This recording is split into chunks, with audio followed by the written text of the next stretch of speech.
So আমি আসলে ক্যাম্পাসের পরিবেশ রক্ষা করার স্বার্থে ক্যাম্পাসের সৌন্দর্য যেন নষ্ট না হয় সেই স্বার্থে আমি আমার নির্বাচনী প্রচারণায় কোনো লিফলেট পোস্টার প্রিন্ট করবো না এবং সম্পূর্ণ সোশ্যাল মিডিয়া প্ল্যাটফর্ম ব্যবহার করে আমি আমার প্রচারণা চালাবো।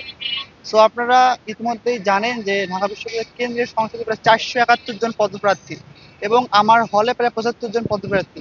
যদি আমি আমার হলের কথা কল্পনা করি তাহলে কিন্তু আমার হলে একজন ভোটারকে প্রায় 550-র মতো লিফলেটের সম্মুখীন হতে হচ্ছে। সে একটা পর্যায়ে গিয়ে সে তখন বিরক্ত হয়ে কিন্তু এইসব লিফলেট যেখানে সেখানে ফেলে দেবে, যেটা আমি অলরেডি দেখতে পাচ্ছি। আমি ক্যাম্পাসে যেখানে যাই সেখানে দেখি আমার পায়ের নিচে লিফলেট পড়ে আছে। আমার হলে অবস্থাটা তেমনই। আমি হল গেটে যখন আসি আমার লিফলেট দিয়ে আমার হল গেট ভরে গেছে, আমার রুমে রুমে লিফলেট দিয়ে ভরে গেছে। তো এক্ষেত্রে এটা হবে কি ক্যাম্পাসের পরিবেশটা ক্ষুণ্ণ হচ্ছে, ক্যাম্পাসের সৌন্দর্যটা নষ্ট হচ্ছে। আরো বলি যে আমার ঢাকা শহরে যে পয় নিষ্কাশন ব্যবস্থা এটা কিন্তু খুব একটা ভালো না, কারণ একটু বৃষ্টি হলে কিন্তু আমাদের কিন্তু ক্যাম্পাস কিন্তু মিনি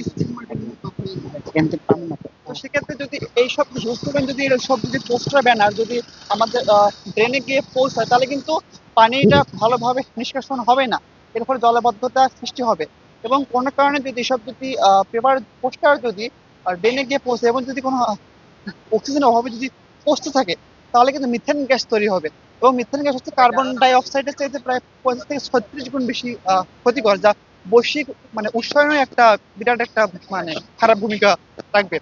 আর আপনি আরো জেনে অবাক হবেন যে পৃথিবীতে প্রায় শুধুমাত্র কাগজ তৈরি করার জন্য 40 কোটি গাছ কাটা হয়, যা পৃথিবীতে মোট গাছ কাটার 35%। সো আমার এই প্রসারণের মাধ্যমে হয়তো বা আমি এই গাছ কাটাকে কন্ট্রোল করতে পারবো না, কিন্তু আমি যে কাগজটা ব্যবহার করে আমি আমার লিফলেটটা আমি ছাপাবো, আমি চাই আমার ওই কাগজটা দিয়ে আমার সাথে আরো গুরুত্বপূর্ণ কোনো কাজে সেটা ইউজ হোক। যেমন এটা হতে পারে কারো রিসার্চ আর্টিকেল বা কোনো বই পুস্তক। এই জন্য আমি আসলে সিদ্ধান্ত নিয়েছি যে আমি আমার প্রচারণা সম্পূর্ণ ডিজিটাল প্ল্যাটফর্ম ব্যবহার করে ইউজ করবো। আমরা হচ্ছে ডিজিটাল যুগের মানুষ, আমরা কিন্তু অ্যানালগ যুগ থেকে অনেক আগেই বেরিয়ে এসেছি। আমাদের সবার সামনে এখন ল্যাপটপ ফোন আছে।